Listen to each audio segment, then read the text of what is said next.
everybody. Welcome to Unlimited Commander. I'm Adam, and I'm joined as always by my lovely co-host, Matt. Matt, how you doing? It's been a long time, but I'm feeling pretty good. I'm pretty hyped about getting back into things. Life is moving, and I'm moving with it, so we're going to make things happen. And I've been trying to make things happen. What about you, bud? About the same. Life continues. Lots going on. I encourage anybody that wants to catch up with me to pop in on one, or you to pop in on one of our streams, which will be listed in the show notes and or at the end of the episode, where we often talk about how life is going at the time, but like, I don't know, fun things. You've got a job. I got engaged. Lots going on. That's right. But come check us out over there. We're trying to see if we can keep these to a shorter form. We looked at our last one of Savor the Flavor and or Taste the Flavor, I think we called it. Yeah. And that one ran on for about an hour and a half. So so we're going to try to condense our thoughts a little bit. Yeah. We even made ourselves a little list of what to go through just to be careful, just to be safe. Just to be safe. So we're going to talk today about the flavor and how we feel about it on certain things in Final Fantasy. It's a big set that everybody's been hot and cold on, as per every other Universes Beyond, the first standard legal set to have any of this. If you're just watching this now, I'm sure you either have been under a rock or have just glossed over every other content creator that's been hyped about this during like preview season. We're already like well past the full release, couple weeks by now on recording.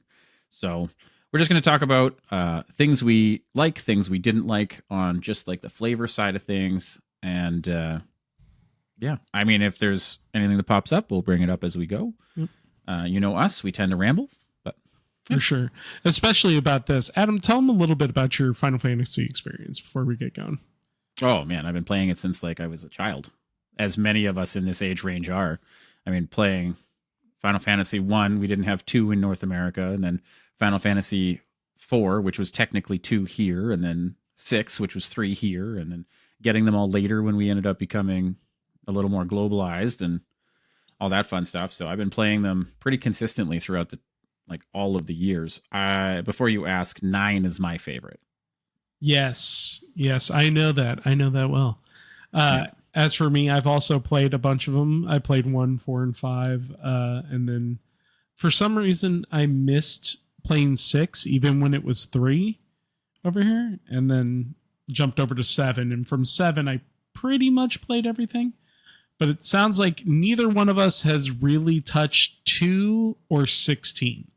So between the two of us, we've played all but the second installment and the most recent installment. I mean, I probably watched playthroughs. I used to have a roommate that played all of them religiously. I'm currently watching a streamer friend of mine make their first playthrough of like True and Honest 2.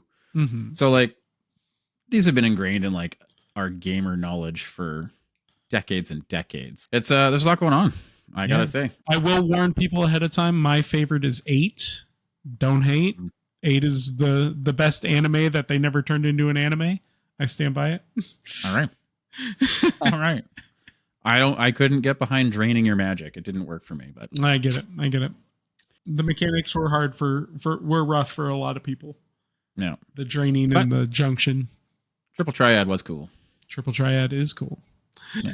We've got just a quick list that we're going to try and like blast through. We're not obviously going to fly through it because that's just not who we are. But yeah. I think we kind of have it in like least excited to most excited. I think so. Or most interesting, I guess. For the most part, yeah. We kind of like, we talked a little bit about, so we decided to set everything according to the mechanics in the set, kind of like what we did with Lord of the Rings. We'll probably jump around a little bit. But yeah, we kind of started on the end of like either missed opportunities or just not quite as exciting. And we're trying to like push it toward things that we think are more flavorful or more like on point as we go along. So, So this first one was, you're the one who pointed it out. So hit us. Okay. So one of the things I noticed when we were looking through this set is that there are absolutely no battles.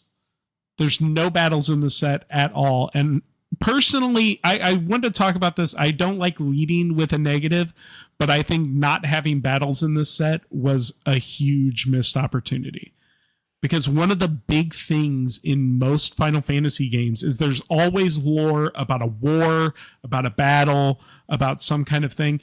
And they could have done it two different ways. They could have done something like Battle for Midgar or something like that. So the front of it is just the depiction of when Midgar is under attack by the insurgents, the Mako Corporation, right?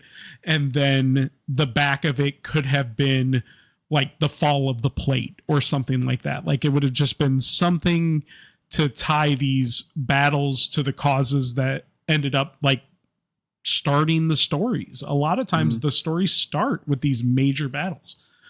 Or they could have used boss battles from games, and then the back could have been like the boss of that fight or something like that. So like Tower of Zot from 4, and then the Mega Sisters on the back of it.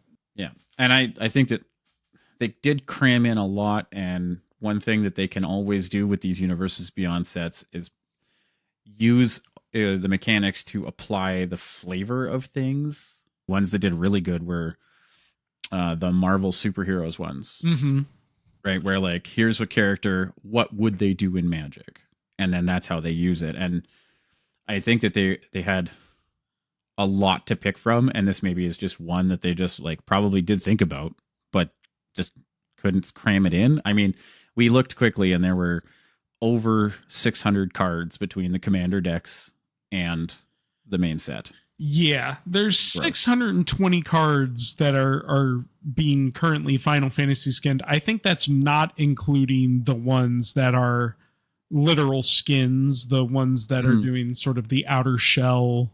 The like Daneth the Capuchin that is Squall kind of thing. That is Squall, yeah. So in comparison, like 620 cards, that's a meaty set.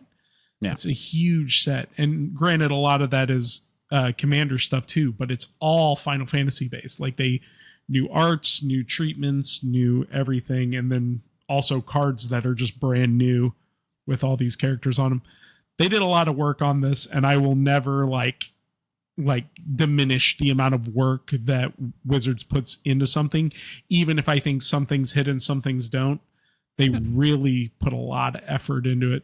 So all we can hope is that if they decide to do a second one of the Final Fantasy stuff, they hit a couple of things that maybe didn't get as much love this first time around. And yeah, I don't know that I don't know that they can come back to Final Fantasy really, but I think they did the best of what they could, and knowing they only had one shot, they tried to cram as much in. So as you're going through, like there's only so much of each thing that they could sprinkle in, right? Yeah. And, you know, I want to say like some of the reskinnings they've done, not just the ones that we were just talking about, but just like old cards that are in the set, but with different art on front of them. Like Dark Confidant is such a great example of doing something right with like, okay, we want to use this old card, but we want it to have the right flavor for what's going on. And so you'd mentioned this to me for the Doctor Who set. You'd mentioned Farewell, and they used that moment with Tennant leaving the series. And that is a beautiful moment for Farewell. It fits the name of the card perfectly and fits the aesthetics of the card perfectly. And I think they did that a lot here in ways that if we had 4 hours, we could talk about. But just sort of a shout out to Dark Confidant. They used an Ascian from FF14, the MMO, which I play a lot. And they're just sort of like this like dark council of magic people. There's a deep lore in them, but the idea of them being a dark confidant is very true, because every time they show up, they give bad advice to whoever it is that they're dealing with. I didn't know that. I have never played 14. Oh yeah, man. Oh yeah. I've got all the 14 stuff ready to go anytime. Yeah. Next one we've got is tiered. It's tough to say. They've been trying this like this modularity thing for some time, and this is like the current version. They used the concept of, for example, ice magic, which then has like Blizzard, Blizzara, and Blizzaga written on it in flavor words. And each one of them has an increasing effect for an increasing cost, but they all do the same thing. I'm like mid on these. I think that like the modular nature of them is good, and it's like decently flavorful. I think that in an attempt to try and make them flavorful, they lost some flavor in the sense that like the cards aren't immediately obvious as to what they do. Like they look a lot like other cards that we've had.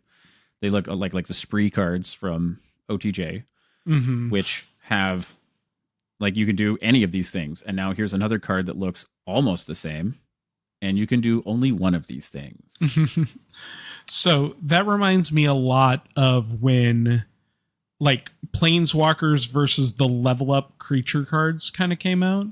Mm-hmm. Like when people first saw the one, they were like, "Oh, this is like the other thing." Like the level up thing was you put so much mana into something and it levels up, and on each tier it does something different. But Planeswalkers were more, oh, you actually choose the ability and then you get pluses or minuses depending on what's going on, a little bit of a back and forth. But I remember when it came out, everyone was like, well, this is so confusing because aesthetically it's so much like the other things. And I agree with you, like tiered looks so much like spree, and spree is a very different mechanic than tiered. Mm-hmm. That it ends up being a little, it's hard. Like if you're looking at the cards side by side, if you're not like paying it full attention, you might think that you can do multiple things on a tier card when in reality you can only do one. You're gonna either do Blizzard, Blizzard, or Blizzaga. Yeah. But one of the things I like about this thing is that that's true in game, right? When you're choosing your magic, you're choosing a spell, right? And you have to pick the right spell for the right ability. Now, over the years, it's more just kind of become like more powerful of the same thing. But in earlier games, like sometimes Ice 2 would like do a slowing effect, or but Ice 3 would hit more enemies or something like that. So there were reasons to choose different things for different occasions. Yeah. So I say Ice 1 and Ice 2 instead of Blizzard Blizzaga because that's what it used to be. It used to be Ice 2 and Ice 3, not the Aga names.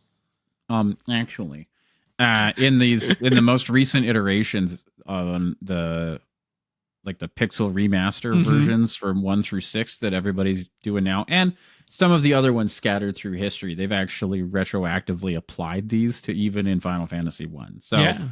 I mean, that's true. In Final Fantasy 4 on, I want to say, the DS, sure, or whatever it was, when they re-released them on the consoles, they were Aga versions, which is cool. I love that. Yeah. And that way, like it keeps a through line too, because again, like us old guys that played with Ice Magic, Ice 1 and Ice 2, now it's as they're trying to like reach more people, but also like anything that's flavored Final Fantasy has kept that up too. Things like the Kingdom Hearts series, they're those same naming. Yeah, and Final Fantasy loves a through line, which makes me happy because part of the reason that I got attracted to 14 was because I recognized so much from other games. I was like, oh, like all the monsters are Final Fantasy flavored. This is a very Final Fantasy flavored MMO. I might actually like this. And it turns out I love it. I think it's super cool. But they always manage to like stick another through line with another Final Fantasy. And I'm like, you got me again. Now I got to go find out everything about that.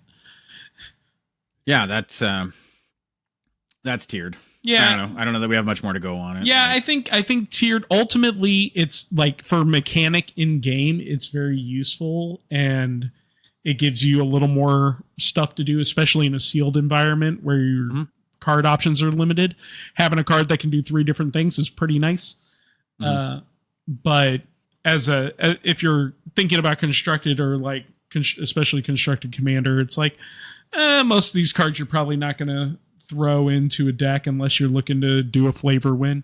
But on flavor, it matches, but it being so closely looking like spree, it's like, okay, whatever. Yeah. Next up, we have towns.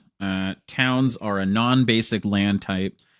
They have a couple, like some at every rarity level. The common ones are just towns across the multiverse of Final Fantasy, and A couple of like interesting ones that you find at other like other rarity levels or different things like the Adventurer's Inn, which could be in any one of them. And then most notably are the rare cycle, which also have an adventure cost on, like an adventure on them, which is weird and neat. I don't flavorfully. I think that it's okay in the sense that like usually towns are where like the job boards are, the people that you have to go and speak to get the next quest or something like that, right? Take Mhm. this thing to that town, talk to that guy. So like getting an adventure out of your land, I guess, is fine. I think like Yeah. mechanically, it's like a neat direction to take them. So tell me about this because I wasn't much of a nine player, but I believe this one's from nine. Lindblom Industrial Regency. It's a land. It can enter. It enters the battlefield tapped. It taps for red, but its adventure is Mage Siege. Create a 0/1 black wizard token with whenever you cast a non-creature spell, this token deals 1 damage to each opponent. Now, Like that's referring to man, spoilers for a 20-year-old game. That's referring to a moment in the game where an army of manufactured black mages, of which Vivi is a defective unit of, oh, okay. are marching under orders. They're like robotic, but it's Magic Land, so they're not actually robots. They're just like simulacrum, Right. and an army of them are marching on Lindblom.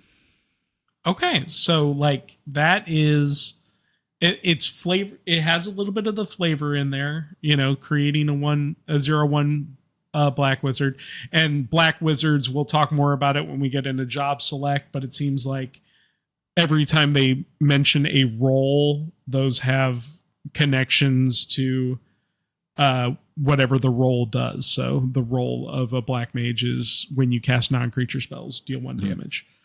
Um, Yeah, and they've sprinkled those throughout various ones. It's not just 9 that has, because like Black Mage came from a bunch of them. But. Yeah, black mage all the way back in 1. Yeah, so the best one. Yeah, so so there's a lot of flavor there. I like that about them. Mechanically speaking, I think that those lands are very good for a sealed environment because you just need stuff to play, and even if you're only making a 0/1, you're doing something, So I think even in constructed, honestly, like I sure they come in tapped, but like do a thing, then get your land for turn. Just because, right? You can cast, like you can play the land from exile because it had an adventure on it. Right. So it still is your land drop the same turn you play it. On the other, like most of the other adventure cards, you usually end up with, I do this one this turn, and then down the line I do the thing. Like it's right now. Some of the smaller ones, but like Beanstalk Giant, for example, you can't play the same turn. Usually you're using it to ramp, yeah, and then waiting 3 turns so that you can get the giant out. For sure. I think the only thing I don't like about those lands is it feels like a little bit of a cart before the horse situation. Because, like in Final Fantasy things, you usually go to the town and then something happens in the town, right? So, it having to be an adventure first, it's like, oh, here's the thing that happened in the town, and now you get to be there. And it's like, no. I think like the black one is Midgard City, where it says Reactor Raid is the name of the adventure, and then it's at Midgar. I think it's actually like what takes you to that town. Now that's cool. Actually, that one's a really good example of that. It's like, oh, you're going to a thing. I don't know these rare lands super well, but is there one for 8? Because no, because I could think of a time where that works really well. Oh, there is a 14 one though. Yeah, Ishgard the Holy Seat. So let's see. Return up to 2 artifact and or enchantment cards from your graveyard to your hand, and then enter the battlefield for Ishgard. Okay, like I see where things are coming from, but it's not exactly. It doesn't for 14. It's a little bit of flavor fail, so I'm not going to go too far into the story of that. But like, it is cool to try to like make the inciting incident be the reason why you get to go into Mhm. the town. That's a cool way to handle it. Yeah, like Xander can. Oh, good. I was just gonna say if that's what they were going for, that's awesome. Well, so like, and it's just like a little punctuation on that. Mhm. Xanarkand is the absolute last place you go in 10. Period. Mm-hmm. The whole game is a quest to Xanarkand. That is true. That is true. You spend the entire time of the game going back to Xanarkand.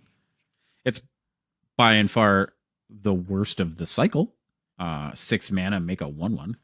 6 mana, make a Wow, make a it could be a 6/6 or something. Like if I guess if you have 6 mana, make a 1/1, put a +1 on it for each land you control. I mean, maybe it's a 6/6 for 6 or whatever have you, but like. Okay, so flavor-wise, I really like that, though, because like you said, Xanarkand's the last place that you go in the game, and it's a hero growing before entering Xanarkand, which is the entire theme of Final Fantasy X, right? So mechanically, not the best card, a 1/1 that maybe is going to, like, even if you made it, like, even if you had a ton of lands and you made it a 14/14, it's still just a hero with no abilities, right? No abilities whatsoever. Colorless even. Yeah. So. But yeah, I think that, like, aside from that, like, you can't super flavor just like lands. I mean, it's funny to see one called like Crossroads Village or Adventures Inn or whatever. These other ones are like fun nods to things. Can we give like a quick shout out on the flavor text though on these cards? Sure, yeah. I think the flavor text in this set is amazing, and it's generally just pulls from the game or short sentences written about things. But like Xanarkand, for example, says a city dead for 1,000 years, the end of Yuna's journey. And it's just like, it gives you the highlights of what you would need to know about Xanarkand in terms of being in Final Fantasy X. But it reminds you, if you played that game, it rips you back over to that game for a minute. And you're like, oh man, I remember walking into Xanarkand and how I felt about what I saw based on what we had learned so far, you know, through the game. And it's just like, ooh, I feel it. I can feel it all in here. Yeah, they did the best they could with lands. There's only so much, but I like that it's another new town cycle, like another new land type that, you know, we can play around with. There's not a whole ton of them, unfortunately, but there's a couple cards that care about them in the set. And actually, one of them, it's not a flavor win or fail, but there's like a better Satyr Wayfinder now. Yep. I remember seeing that. I will drum up the card image and it's right here. Yeah. But I don't remember right now. So yeah, but it's just a Satyr Wayfinder that if you happen to mill a town, you get 2 life on top of it. Yeah. So just strictly better. Sweet. Yeah. If you're I shouldn't say that. It's a human instead of a satyr, so it may not be strictly better. Yeah, but actually, I don't know. Humans are strictly better, type, right? Yeah. Yes. Yeah. I'll say it. Number of satyrs versus number of humans, but that's so funny. And support thereof. Yeah, but towns flavorful. Yep. Useful as well as they could. As well as they could. It. These ones aren't so much like these are returning mechanics. The next ones, I'm going to lump them together because it's not that they themselves are flavorful. It's where they use them that I think is fun. Okay. Flashbacks and transform. Okay. A couple of returning mechanics, but I feel like you've got a lot to say about the flashback, and I've got a ton to say about the transform. Hit me. Okay. So transform cards in the set. Obviously, we know what transform is. One side is one thing, the other side is the other thing, and it has a lot to do with powering up the creature or making it stronger or something like that. In the Final Fantasy set, all of the ones that I can find are all like pivotal story moments that you have to like be a part of the situation in order to understand like how good the transform mechanic works in this set. So I was looking at Kefka Court Mage. It's 2 Angrixis colors, enters or attacks. Each player discards a card. Then you draw a card for each card type amongst those discarded that way. So it's sort of a madness effect and sort of a delirium effect. If you know anything about 6 and Kefka, you know why that's a flavorful thing. And then you can pay 8. Each opponent sacrifices a permanent of their choice, and you transform him. And then he transforms into a 5/7 flyer called Kefka, Ruler of Ruin. And whenever an opponent loses life during your turn, draw that many cards. Just know you're listening to a Final Fantasy podcast. Spoilers for 30-plus-year-old games. Okay, like, go play them. They're fun. They're great. But Kefka is a lunatic. He's an absolute lunatic in the story, in everything going on, and he wants to destroy the world, and he does it. Now that's the turning point of the story. There's still more story after that, but he does it. He cracks the whole world and destroys everything, and becomes this nearly omniscient god being of chaos and destruction. And the transform card perfectly encapsulates not only what he did to incite that incident, but the outcome on the back. So it's like the front is the inciting incident, the back is the outcome. And they do that so much, and it's so good. Every single one of them that I've read is so good. I actually, a counterpoint to, but still very flavorful, because you were looking at the ones that are all like the big boss or a main character, like having their moment, right? I encourage you to look at the cycle of side quests, and like the white one it's called side quest Catch a Fish. At the beginning of your upkeep, look at the top card of your library. If it's an artifact or creature, you maybe put it in your hand. If you do, make a food and transform this, and then it transforms into a cooking campsite.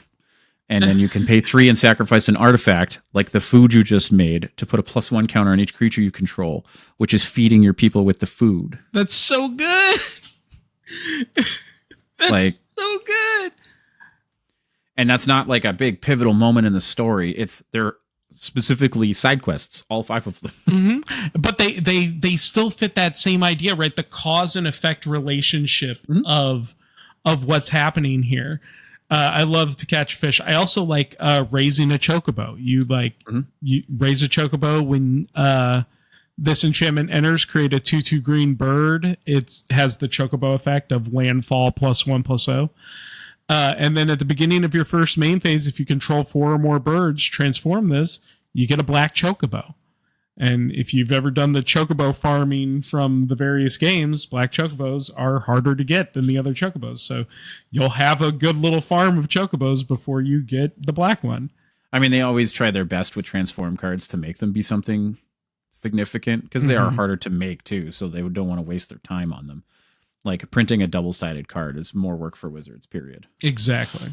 And having to design 2 cards in one is always going to be a harder task than doing things. But I think all of these hit the mark. Like, I don't love the backside to play Blitzball. I'm not going to lie, as far as like a working mechanical card goes. But I do love that. You do get the world champion. That is like an item from the game. Yeah, it is. And when you get good at the in-game game of Blitzball, which is just itself a side quest, you get a good weapon. Yeah. That's exactly. Flavorfully speaking, it's good. It's very good, flavorfully speaking. I absolutely adored the transform cards. I could spend I might tune into one of my streams where I spend an hour just talking about every single transform card and why it is what it is. But that was a good one. Okay. You tell me though, you've been excited about the next one. This one's just a fun anecdote that I heard Gavin say. Flashback is back. It's actually like decently represented, but 16 cards throughout all of. Oh, are any of these in the? Oh yeah, about 16 cards throughout like the commander decks in the main set. So like not crazy lots, but a few. But almost all of them are actual flashbacks. So like Dreams of Laguna, for example, is just a surveil and draw spell with flashback on it. Nothing super crazy, but like it's a scene from Final Fantasy VIII in a flashback. Yeah. So in 8, periodically your team goes through these weird moments of just sort of like passing out, and they start having walking dreams of Laguna and his crew. So they think they're dreaming, and in those moments you control Laguna and his crew while they're doing their thing, and then those two like have a connection before the end of the game that you get to learn about through the course of that game. But they're just really good. They're actual flashbacks. Like Resentful Revelation is Sephiroth pouring through pages, discovering his own origin of being part of the Geneva Project. Yeah, the a lot of them really hit well. Like Dreams of Laguna, I was a little sad about. Just like surveil one and draw a card. I mean, it's gaining knowledge, and that's kind of what those moments are about in the thing. But the one you just mentioned, Relentless Revelation, and the other one with Sephiroth,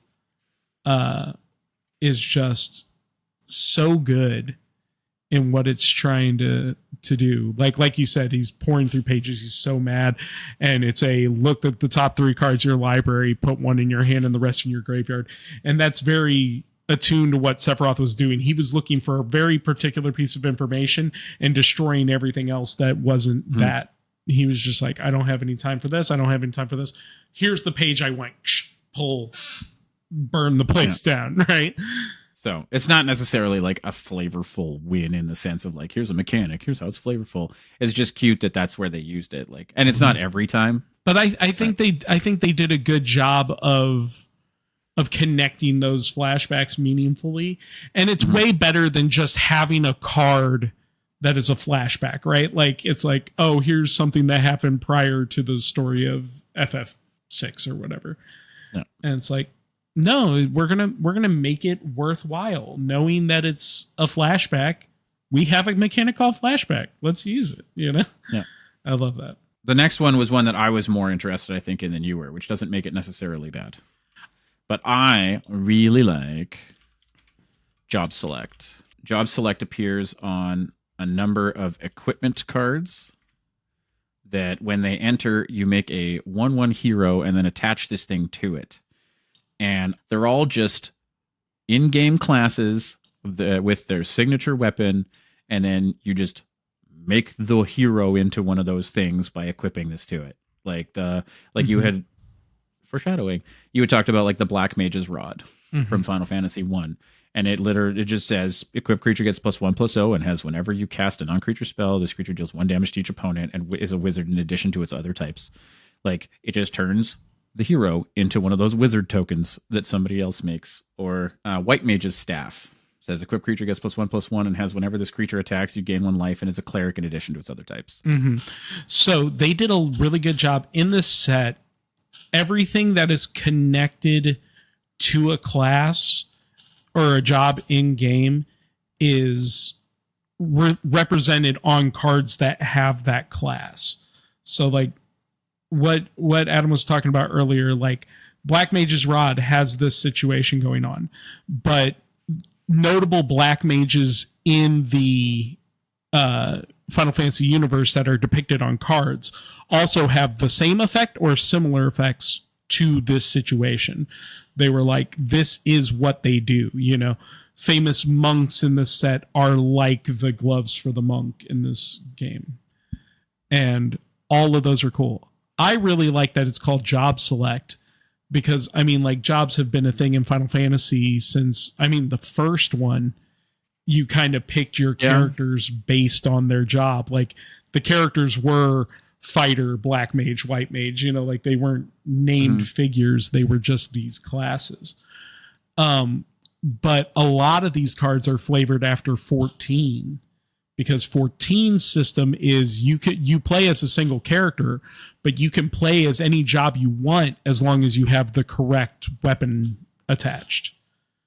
And you can level up each one singly, but it's like, oh, I have the book, so I can be an Arcanist. And then I have the job stone that makes me a scholar and the job stone that makes me a summoner. And I can do those different things depending on what's going on. Yeah, I only have one complaint. 5 did that long before 14 was even a glimmer. Oh, for sure, for sure. And I think the reason why they picked 14 for a lot of the things, because a lot of them, like Black Mage Rod, has Final Fantasy 1 as its starting thing, and I think FF5 also has a couple of them that were sort of opening to that game. They're there, and then 14 got the ones that were like new to 14. So like I don't know exactly which ones are which. I'd have to pull up the job selects. there's 19 cards. There's so a like bunch of them. pouring Yeah. through each one, like they all do that thing. I just think like certain ones could have been from 5. They could have like broken this up a bit. It's like, sure, I love the ones from 1 because that was just the whole shtick, right? It was the first one that there were no named characters in the first one, but like in 5 you actually got into be like there were other ones that are in this list that would have been Red Mage was in 5. Blue Mage I think was in 5. That's the Time Mage. Like some of these could have been 5 and they could have spread the love a little. That's all I'm saying. No, I agree with that. I wonder, my guess is for the sake of what Wizards was doing, it's like 14 is still sort of a prominent global game, so they probably were thinking, oh, we'll tie it to 14 so that it's resonating with some of these people who are actively playing an MMO that they've been playing for the last 10 years or whatever. But I agree with you. I think that about a lot of the cards here. Like there is a very large representation of Final Fantasy VII in this set, both with characters that are unique to 7 and things that are not unique to 7. And I feel like they could have spread the love a little bit on that to other games. Cough, cough, 8, cough, cough. Yeah, like 8 got all of the main characters. And then there were a couple other ones that could have been in there but didn't. But like, and they've got a couple other cards too, right? Like Triple Triad, the in-game card game, and they have some of the flashback ones, and like they didn't get ignored. But like 5 was, I don't even. We can't sort by which games these cards are referencing, so I can't suck it out. But that just goes to show that if I can't remember any of them off the top of my head, they're buried in there somewhere. Yeah, they're very buried. Like it's definitely true. Like I've been scanning things a lot, and it's like the ones you see the most of are the ones that did get global release. Yeah, that's the other one too. Is that 12 not getting a whole ton of love also burns my biscuit. The only game in the entire line to actually like belong to a universe in and of itself. Yeah, 12 is a huge game. It's a huge game that I did not play a lot of. I'm going to be honest, but I like the cards that they did for 12. But it is weird to me that there's not more cards in 12, or 12 didn't. Did 12 get a commander deck? I don't think it did. Nope. And like that's commander decks were 14, 6, 10, and 7. Okay. I mean, all big sellers, huge fan favorites, and I don't want to I understand the idea behind it, but like 12 was a lore heavy game.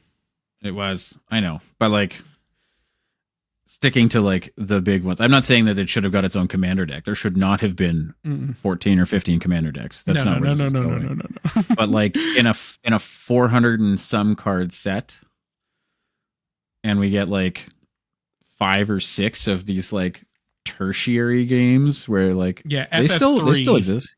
Yeah, is like I think there's like maybe 4 cards that reference FF3. And it did eventually get a release, right? Like 3 was released onto the DS. The DS, yeah. Yeah. So like, I mean, these all saw North American release now. It's just that's maybe like one thing that it's not a whole on complaint. It's just a disappointment. I remember seeing someone in the Magic Sphere complaining about there not being any Crystal Chronicles love in the set. There's 0 Crystal Chronicle cards. Yeah, that's because it's not an actual like in numbered game. Exactly. And like they do actually reference the Crystal Chronicles guys because they are tied to I think 5. They're like the Crystal Warriors or something like that. And they are the ones that look the most like the characters from Crystal Chronicles. It definitely harkens back to that art style and that idea. but it's tagged with a different game because it's a numbered game. And Yeah. And if we're going to start splitting hairs like that, let's pour one out for my homie Final Fantasy Mystic Quest. exactly. Well, Final Fantasy Adventure, aka not a Final Fantasy.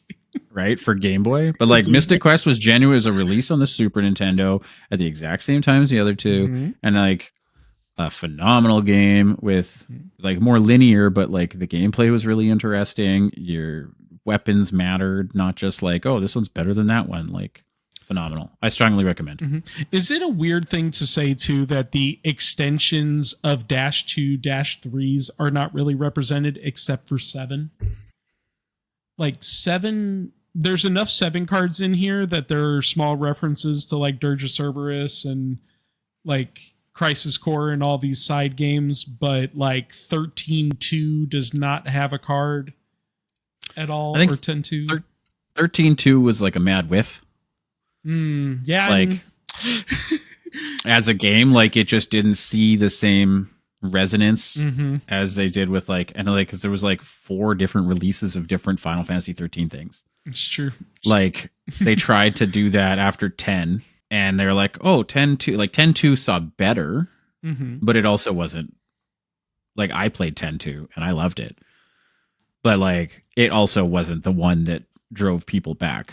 And I really enjoyed 10-2, and I feel bad every time I hear people talk about 10-2 because it is not a well-loved game. It does not have a big following, but yeah, that we're not that kind of podcast about why that game failed. I have opinions. Come talk to me personally. Okay, it sounds like a good time. We'll do that again. Yeah. Check out our next co-stream where we go over everything that we're not going to talk about. That's right. Let's go ahead and move into the next big one then, because the creme de la creme, the creature sagas, the summons. Just so that people know what's going on, I'll pick a saga or summon real quick to talk about. They are creature sagas, just like sagas. They come out, they get a lore counter, and then at the beginning of your draw step, you add a lore counter. You sacrifice it after you hit the end of the saga. These are creatures, though. They all have powers. So summon Fat Chocobo. It's 4 and a green. It's a 4/4. It has 4 lore counters on it. The first one gets you a 2/2 Chocobo with the Chocobo text. And then 2, 3, and 4 are creatures you control gain trample until end of turn. It comes out. The first turn it can't attack because most of them don't have haste. The second turn they can attack. And since most of them only have 3 lore counters, on the third turn they go away. Just like a summon in 90% of these games. You summon them, they look flashy for a minute, they do 1 thing of damage, and then they fade out of the back and your team comes back up. It's awesome.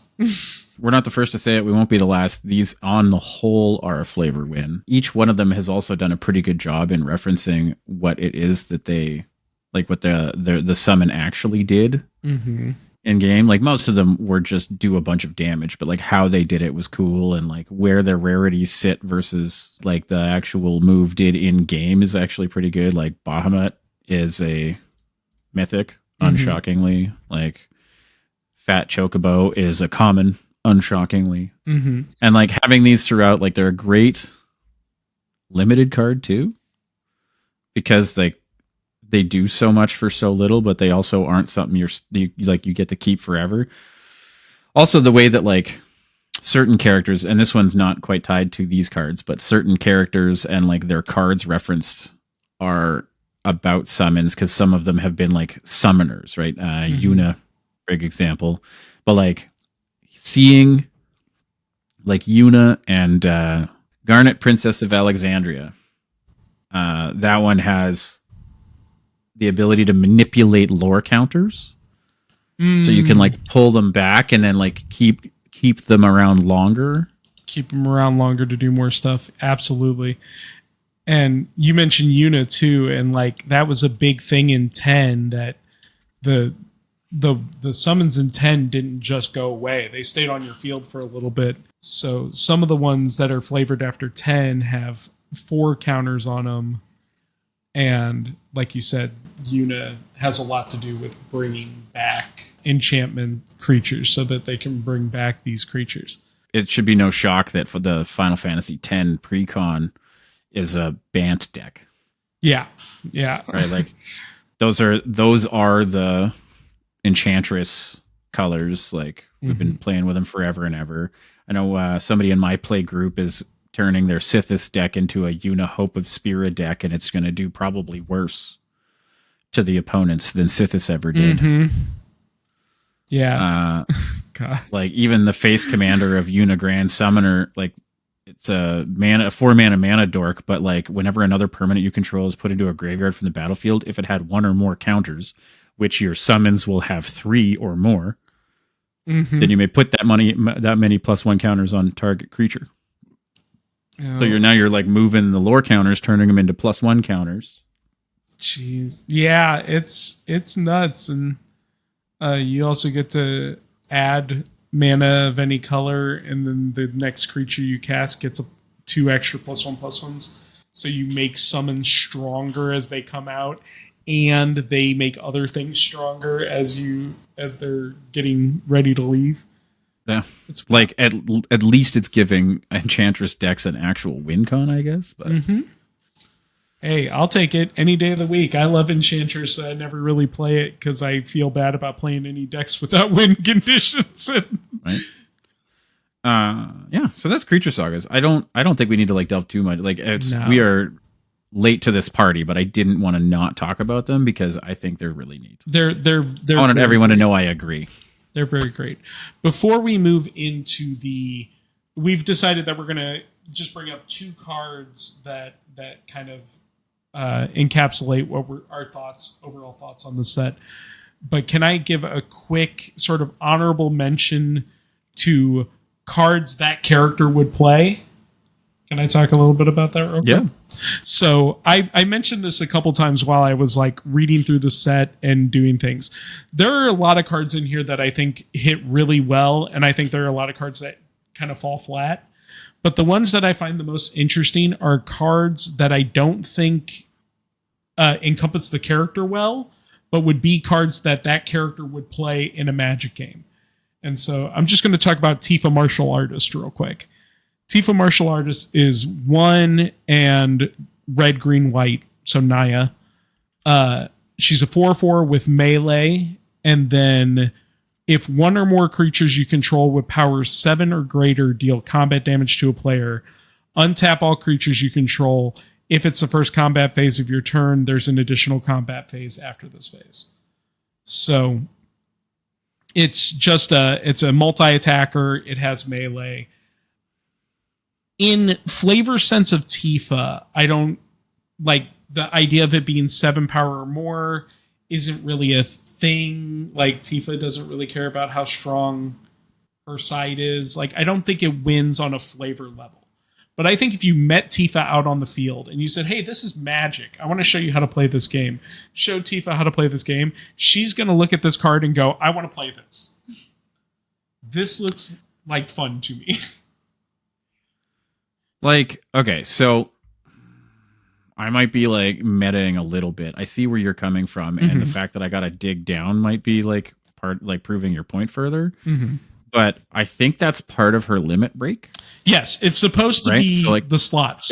If she gets like the lucky number 7s, then she does like a better attack, right? And I think it keeps rolling as she keeps like doing well in the slots. So I think the extra combat for getting to 7 like is like trying to stretch to that flavor. Yes, I think so too. And I definitely see where that's coming from. And I don't think that it's like the worst representation of a limit break I've ever seen. That's for sure. Especially when you look at some of these other cards. But I think you're right. I think that's what they were going for. And I think that was their stretch as well, you know? And it's like, okay, I get it.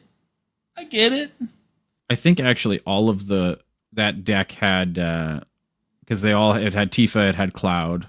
Those were both Naya commanders.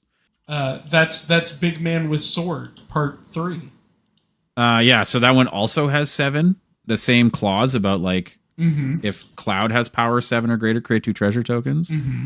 So like it's playing, those two are playing back and forth. So I guess like because those two did always play back and forth. Mm-hmm. But I think what it's also doing is like, so whenever Cloud attacks, draw a card for each equipped attacking creature you control. Then if he's big, make treasure. Mm-hmm.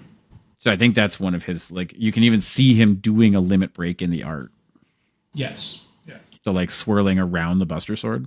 Mm-hmm. Yeah. I don't know. Maybe not. No, Maybe I'm stretching. no, I don't think you're stretching. I think that's what they were going for. I think that you're spot on with where they were design wise when they were doing, especially those two. And it's interesting because other character cards that are of the commander set, so like Celise, Rune Knight,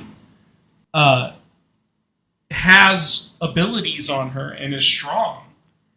Very strong card. Actually, the Mardu commander is insane.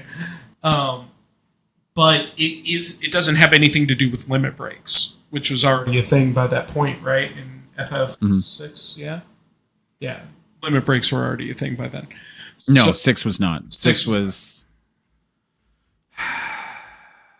Or did they? It wasn't limit break. It was something else. Yeah, like they had some kind of big attacko, yeah? It might have been where they like actually named it. The mechanism originated in 6, but they coined the term in 7. As that little meter filled up along as they were doing stuff, there was like the 2 different meters. Okay, so in FF6, they were called desperation attacks. But the concept of it being a limit break was coined in 7. Okay, so maybe that's why they decided to go with a limit break theme in terms of these commanders in 7. It being the introduction of limit breaks, which have stuck around, I believe, all the way through.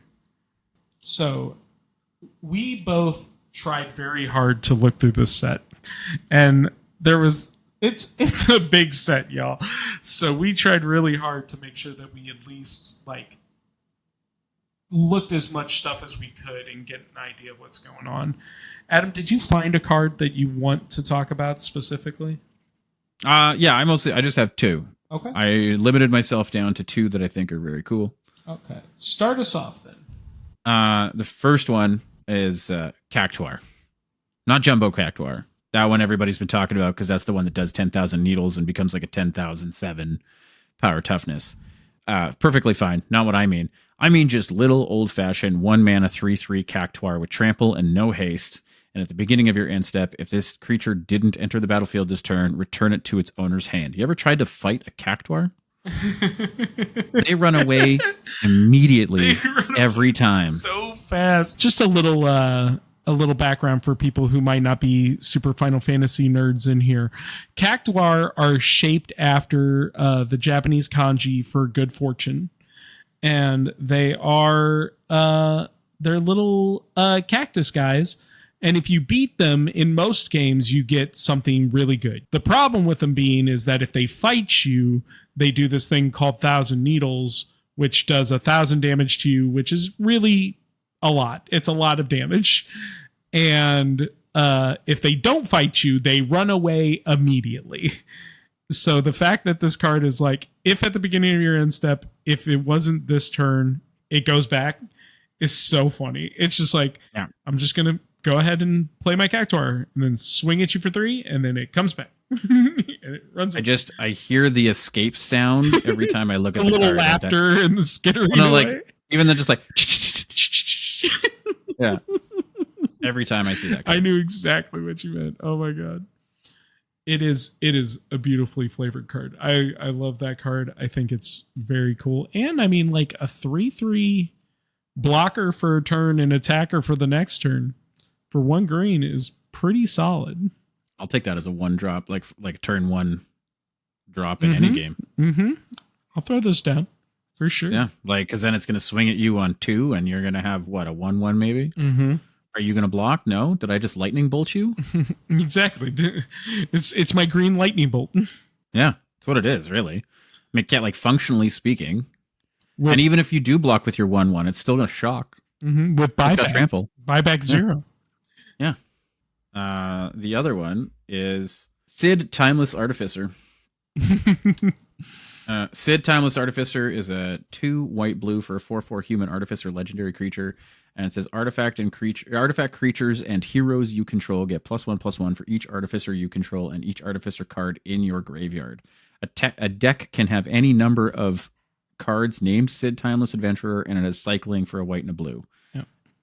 So, couple quick notes about the actual card. One, there are 15 arts. There's one for each of the games that they're talking about, except for Final Fantasy 1. He's a character that shows up in every game. If it's not always the same personification, but there's always a guy named Sid, and he's always like an artificer. Right. So what we were talking about with that through line, where Final Fantasy loves a through line. So they printed one card, allowed you the Relentless Rat strategy, and then gave you 15 different arts of Sid so that you could run every Sid from every game in your Azorius bad deck. And a quick also note for those who maybe try to play this card, because it's going to be weird, gang. It's going to be weird. It doesn't get around the legend rule. Yeah. In and of itself. So you can't have more than one Sid on the battlefield at a time because they're all named the same thing, even if they have different arts. So you can still only have one, which I think is very flavorful. I think this is really good. I think this is a pretty fun way to do a thing like this. I don't know that they could have done it another way that I would have found more cool than this. Yeah, get out your mirror boxes. Is that right? That and your mirror box, Sakashima. Yeah, your Sakashimas. Yeah, like the partner Sakashima and. Jeez, what a life to live to have to play Sakashima in order to have to play a CDH level commander to play Sid Timeless Artificers. Right? Just to like make this work. I it'll still be fine. It's just like you get, because they also go like if it's in your graveyard accounts too, and they cycle. So like they built in how to dump them into the graveyard and give you a bonus for it. I think that it's like a well-designed card. Oh yeah. I just think it's personally funny that they made it so that it's like a Relentless Rats type thing. But you can't play more than one at a time. Yeah, I think it's hilarious. I love it. I think it's fun. And like as someone like I don't like the part of my brain that wants to collect them all. But I know that it exists, and I'm willing to fight with it a little bit about the fact that it exists. But yeah, I think it's great. It's super cool. I think that this is like the kind of way to handle something like this. Like make a bunch of arts is very Pokemon-y. I mean, they used to hate this, and they got away from it when they used to do like multiple arts for like Soldevi Advocate or something, like way back when. Where they used to have more than one art for a card in a set, and it made things confusing. But like, I mean, we have goofy junk on Magic cards all the time now. So what does it matter? We've got different arts for same cards and same sets. Like you get a promo card that's a different art than the card that's in the pack you're going to open, which is different than the one that was the box topper, and which is different than the 3 versions that are in the collector's booster. Yeah, right. Like we're here now. It is what it is. So if you're gonna mess around with my life like this, at least make it funny like this. Yeah, exactly. Okay. Well, so I wanted to talk about cards, and the thing for me about this set and sort of my overall, I wanted to close with this because I think it's like my overall feelings on the set. Overall, the set is great. I think the set is fun. I think it's a good sealed format from what I've heard. It is fun to play with things. I don't know how I feel about it being standard legal, but that's a different conversation. For me, the thing about this set is that the highs are super high. They're so good. And they do such amazing job of portraying things. And the floor is underground. The ones that don't hit really don't hit. And so I want to talk about 2 cards, one that I think is really flavorful and one that is not. Oh, bad news first. Always bad news first. Bad news first? Okay.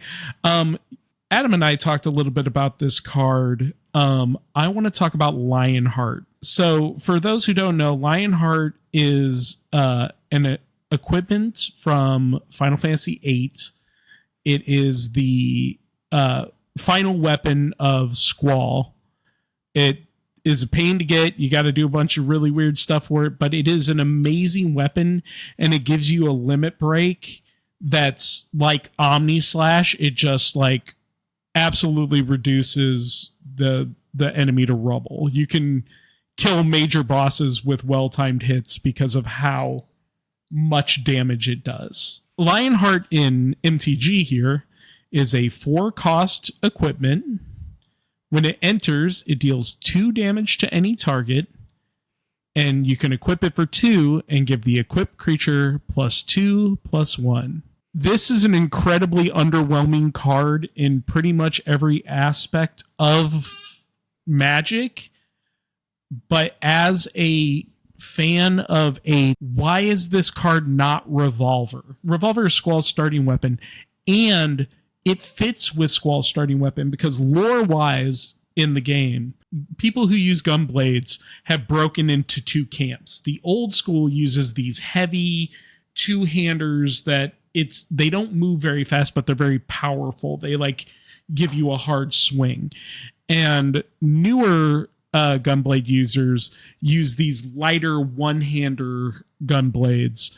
And that's sort of like the cross between Squall and Cypher, the main antagonist, rival antagonist character to Squall, is that Squall uses the old style stuff because he's trying to do something hard and heavy and strike once. And Cypher is trying to be new school and modern in his techniques, and by it shows off the differences in their personalities. This would have made a fine Revolver, especially since the opening credits, Squall and Cypher having a fight, and Squall's weapon being too heavy to the point that he's still going to win until Cypher cheats and throws a little fireball at him. That's a shock. Mm. It fits flavorfully if it were Revolver. The fact that it's Lionheart, especially with what they did with Buster Sword, and Buster Sword being so good, to me as an 8 player, I'm like, this is 7 bias all the way. Yeah. Let's make Buster Sword like this incredibly like potent weapon, even though the Buster Sword is the starting weapon, right? The Omni Slash weapon is way down the line. Lionheart, the last weapon of Squall, gets no love. And I'm just like, it's so harsh and so bad to me that I'm just like, this is dirt level lore countenance. Like, nobody who was looking at this card was an 8 lover. You know what I mean? They saw 8, they know what 8 is. That's a sword from 8. Let's do that. So what's the win you've got there? The win I have, I don't know if everyone would fully agree with me on, but I want to talk about Aerith Gainsborough. It's a 3-mana 2/2 with lifelink.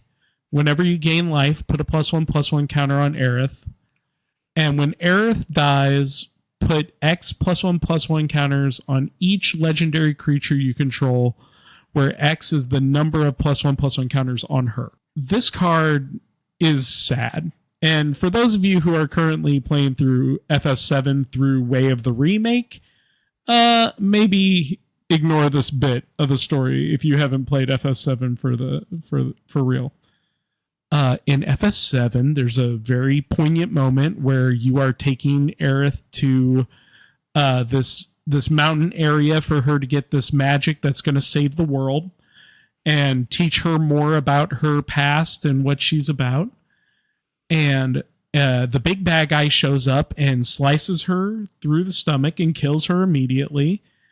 And then the rest of the story is saving the world with this extra layer of revenge for Aerith, the nice flower girl who's been nice to you the whole game. I think the fact that she bolsters all legendary characters on her team, it's an amazing bit of exposition played very nicely on a card in a way that also doesn't like necessarily spoil the moment. If you don't know what's going on, you're like, oh, okay, she must do some sort of sacrifice for the team.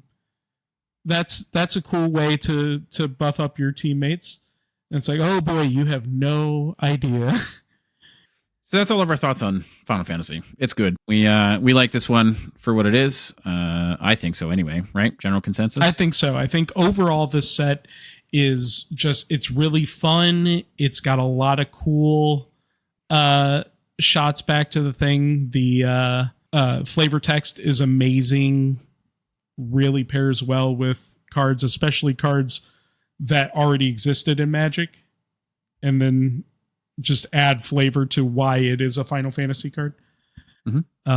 Yeah, just overall lore win, mechanics win, really fun to mess around with. I'm excited about it, and unfortunately, I can't afford it. But that's another story for another time. You, me, and everyone else, bud.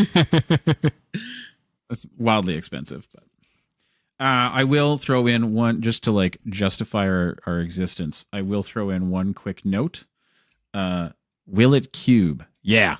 If you got one of everything and you put it all into a box, they at least did good with both the commander decks having like their decent precons, and I got wrecked by a couple of them, and and the set itself being a good limited thing. I think if you were to take, I'm actually currently working on a list, one of everything from the set, including 15 SIDS, and one of everything from the commander decks, reprints included. I'm not, trying to be too fussy. Yeah. And I haven't tried it at all. I'm just looking through the list and parsing my way through it. But yeah, it will cube. Yeah, I think as far as a cube goes, if you are already buying a lot of the set and doing your thing, pick up the cards you're missing, sleeve it up into a cube.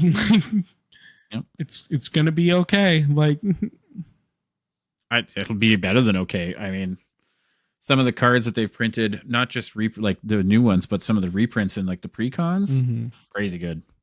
The ceiling on some of the cards, like people are complaining about Tifa, like the Landfall Tifa being too good. They're complaining about Vivi being like so good that it's going to wreck all the standard Pioneer and Modern tournaments for the next X years, and what it's going to do to like CDH. Like there's some spicy meatballs in this set. So in a limited environment, like at least you'll only get one, right? Yep. But like everything else will work with it just fine. So yeah, it'll cube. Do it. It definitely will.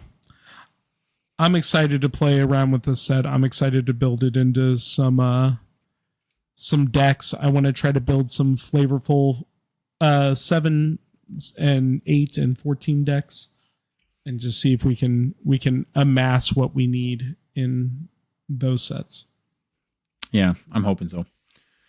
I will say that like if you're trying to like flesh out and upgrade a precon in universe, you might have to change which game you're looking at, but you can do it in Final Fantasy just fine. That part's true. Yeah. So, but yeah, I think that brings us to a close. Yeah, I guess we're these days, I don't even know if I'm going to put the outro on this episode, because who knows how accurate it is anymore. So just tell the peeps where to find you these days. Yeah, I've gotten back into streaming, so if you want to come over to my stream, it's twitch.tv/dish_KP, DISH_KP. And that's where I'm going to do a bunch of different variety streaming. I'm going to do whatever makes me happy. That's the new goal of the Twitch stream. You can also go find all of my stuff on YouTube under Knowledge Pool, all one word. And you can go to knowledgepoolmtg.com. And if that still works, it gives you access to most of my socials. I also just recently opened a social on Blue Sky. So if you want to come follow me there, DishKP, no underscore on that one. They don't allow them. They do not. It's weird. And I'm only going to send you to my Twitch. You want to come see me and hang out? Twitch.tv/Adamus_Prime. That is the only place. I don't post anywhere. I don't do nothing. We have a Discord that if you want to hang out with me, you can join it by coming to see us on Twitch. And that's it. I don't know. I fell off of all the socials, and I don't feel bad about it. Me neither. Honestly, Don't follow my ex. I never go there. After it became X, I'm not there anymore. Thanks for coming to hang out. Matt, thank you again. Always. And gang, we will see you next time on Unlimited Commander. Have a good day.